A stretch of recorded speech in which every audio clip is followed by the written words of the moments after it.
पुराने समय की बात है। कनकपुर नामक गांव में मुरली नाम का एक गरीब लकड़हारा रहता था। उसकी संपत्ति केवल एक टूटी फूटी कुल्हाड़ी, एक मरियल सा लंगड़ा घोड़ा और एक गधा था। इन्हीं के सहारे वह किसी तरह अपने जीवन का निर्वाह करता और अपनी इकलौती बेटी मीरा के साथ अपना बुढ़ापा काट रहा था। एक दिन उसने लकड़ियों का गट्ठर तैयार किया और अपने घोड़े पर लाद कर बाजार की ओर चल पड़ा। मन ही मन उसने सोचा कि यदि लकड़ियां अच्छे दामों पर बिक गईं, तो वह अपनी बेटी के लिए कुछ सुंदर वस्तु अवश्य लेकर आएगा। बाजार पहुंचकर वह ग्राहकों को आवाज देने लगा। काफी देर बाद एक धनी व्यक्ति की दृष्टि उस पर पड़ी। वह मन ही मन सोचने लगा कि यह बूढ़ा तो भोला प्रतीत होता है, इसे आसानी से ठगा जा सकता है।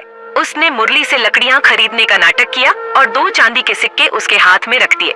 सौदे की शर्त में उसने चालाकी से यह जोड़ दिया कि लकड़ियां जैसी हों वैसी ही उसे मिलेंगी। भोलेपन में मुरली ने यह मान लिया, किंतु जैसे ही उसने घोड़े से लकड़ियां उतारनी चाही, धनी ने उसे रोक दिया और कहा कि सौदे की शर्त के अनुसार लकड़ियों के साथ घोड़ा भी उसी का हो गया है।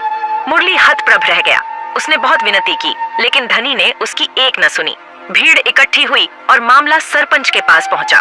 सरपंच, जो धनी का मित्र था, उसने भी अन्यायपूर्ण निर्णय सुनाया और कहा कि सौदे की शर्त के अनुसार घोड़े पर अब मुरली का कोई अधिकार नहीं। असहाय मुरली आंसुओं से भरी आंखों के साथ घर लौटा।